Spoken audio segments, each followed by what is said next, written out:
Hello and welcome to the Diary of an Early Years Educator, a brand new podcast all about the realities of working with children in their early years. You might recognise my voice, or if you're watching the video, you might recognise my face. My name is Emily Macfarlane. I am the co-host of the Little Wines, Big Ideas podcast, and I am a creator on the Early Years Network. If you've not heard of us before, this podcast is going to be a little bit more of the realities of working with children. Helpful tips and tricks we can put into every day, and hopefully a podcast where you can relate to and just sort of let's talk about a fantastic industry that we're in. To kick us off, I thought I would tell you a little bit about myself, why I started working with children, how long I've been working with children, what I do day to day now, and just sort of chat to you so you get to know me a little bit more before we dive into the ins and outs of the Diary of an Early Years Educator. So I have always been told that I was going to be a teacher. I remember growing up, my mum would always say to me, you are going to be a teacher when you grow up. Like there was no two question about it. But so I kind of always knew that I would work in education of some sort. I'm not really sure how early years came about, but that is what I'd always been told is you will be a teacher when you grow up, Emily. It's going to happen. So from there, I got a job at 16 working in a creche at a gym, working with the children. And I loved it. I had the best time of my life working in that creche. It was incredible. We had so much fun. If you've ever been 17, 18, 19 and working in that kind of environment, it is so much fun. It is actually where I met my best friend, who we have been friends with now for 10 years. So it was one of the best times ever. From then I went and started an apprenticeship in a preschool and after school club. And I had a really positive experience entering the early years industry. I think it can be very mixed currently. You either have a great experience or it's not so great. And I think people kind of never really go in the middle. It's either you love it or you hated it. And I fell in love with it. I did my level 3 apprenticeship through this company. They put me through my course. I went to college. I'm going to do a whole episode on training as an apprentice, because the way that a lot of apprentices are trained now is very different from how I was trained. So I do want to do a whole episode talking about qualification training as well. But I did mine through our local college. I went one night a week and met some fantastic girls as well. We were the first year to pilot the Early Years Educator, the original qualification for the level 3. So it was really fun. I loved every second of it. I went on to become one of our supervisors for our breakfast and after school club, still working in the preschool for a sort of morning session that we did. And I realised that actually being in with the preschoolers was where I wanted to be, being with the younger children. I loved my time in the breakfast club, after school club and holiday club. I learned a lot about leadership and being a bit independent at work and managing in my own setting and running my own little team. And I had the best time. It was so fun. The primary school that I was based in were lovely.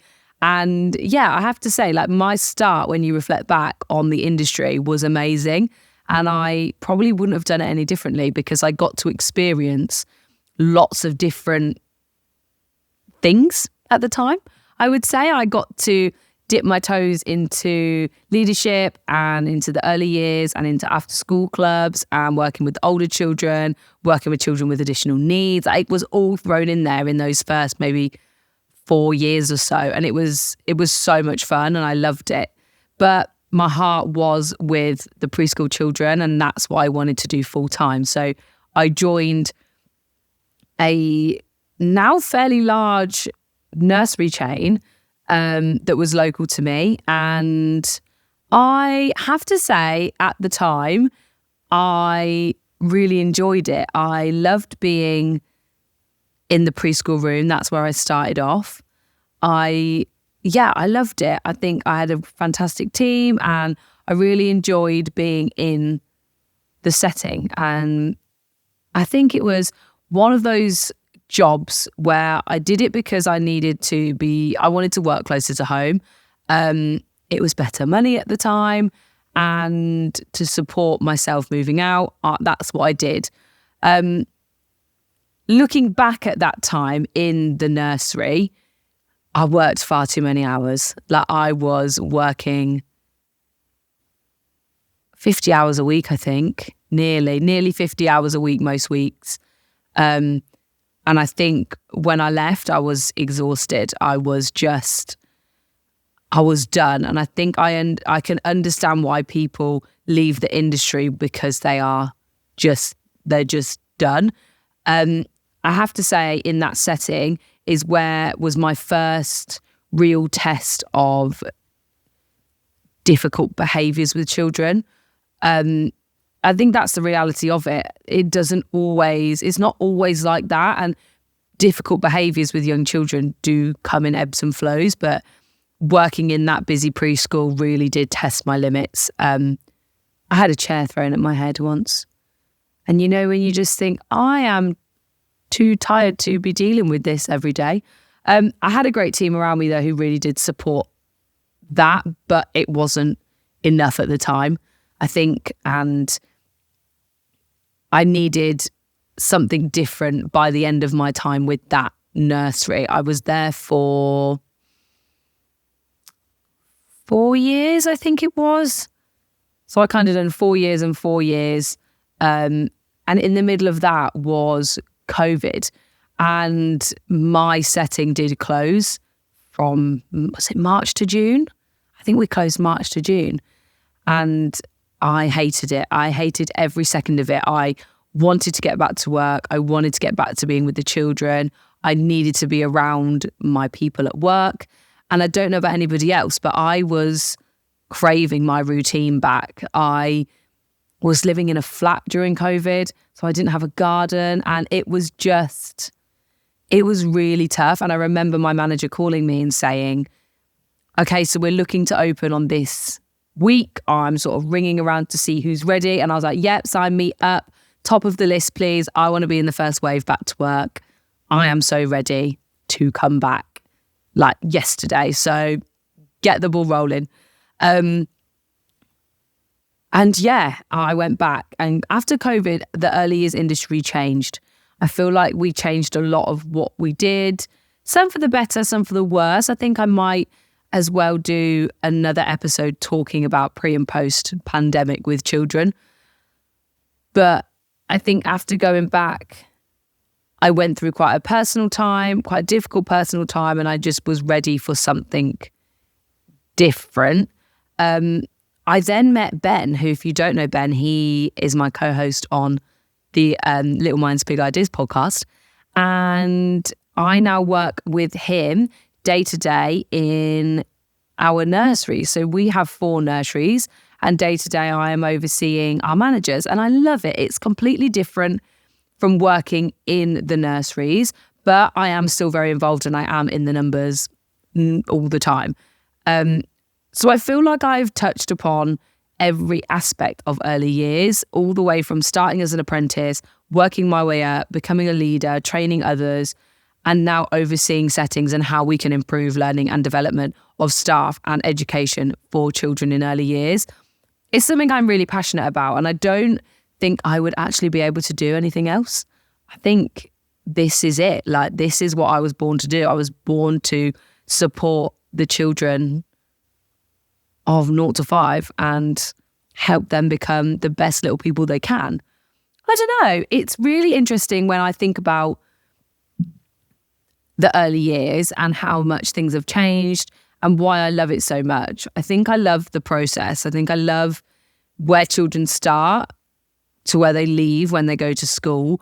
But I also love that with staff. I love watching people learn something new or achieve something or just become better people because they are happy and confident.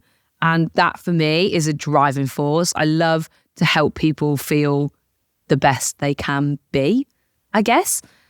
I think a lot of that came from my working nearly 50 hours a week. And I know how damaging that was for me my work-life balance was on the floor. And I really think that now I really try to make sure that we are supporting people to be the best versions of themselves in every aspect of their lives.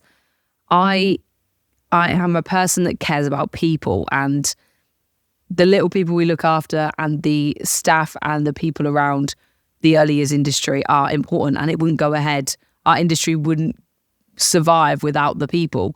And that for me is a big fear, because a lot of people are leaving our fantastic industry and we don't know what the future holds for the early years. And I think it's quite scary, really, because people are always going to need us to look after their children. So if everybody leaves the industry, we are going to struggle to keep providing the best we can. And that's why I want to push to keep making the early years industry the best it can. And our platform of the network was born for exactly that, to help people learn and develop and feel better about what they're doing and feel more confident. And when you feel more confident, you want to keep going. So that is what I do and who I am and my early years journey. But this podcast itself is going to be more of like me just chatting to a friend. So welcome if you are joining on this journey. I really want to create a space where I can interact with people about early years. And what I think I'm going to do is I'm going to take inspiration from one of my favorite podcasts, which is called The Anna Guide. And every week she talks about 3 things that have happened. So she has a rose, a bird and a thorn. Whereas I want to turn this into an early years. So I want to do a what went well, what can I improve next time, and what absolutely is not coming back. So I want to do that for every week, because I think one thing that really helps me is reflection. I talk about reflective practice all the time, but I want to reflect every week on something that went well, something I'll do a bit different, and something that absolutely has to go. So normally I will do these at the start, because I think it'd be a great way to kick off each week. But as this is an opener and I've sort of told you a little bit about myself, I am going to end with my 3 things. So this week I'm going to start with my what absolutely won't come back. And that is got to be my late nights. I've got to stop going to bed so late. It doesn't help me feel good. It doesn't help me be productive. And when my alarm goes off, I am struggling at the moment. My what would I do differently? I think my what would I do differently is my to-do list. My to-do list at the moment is all over the place, and I need to organise that better. I need to become a little bit more focused on what are the important things and what needs doing. So that is my focus on my what needs to change a little bit, and that is my organised to-do list. And my what went well this week is positive relationships with one of our nurseries and our new staff.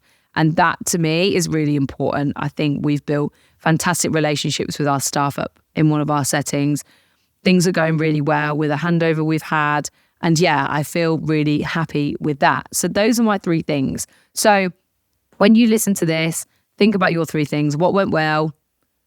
What could you change a little bit of next week? And what is absolutely got to go? What's got to go from your life, your work life, whatever it is. So those are my 3 for early years this week to reflect on what I am doing and moving forward into next week. I also want to do a question of the week. So I want to ask something to everybody to thought provoke and get you involved. I want this podcast to become more of a community than our Little Minds Big Ideas, which is me and Ben having a chinwag about early years, which is so fun. And I love that we get to do that together.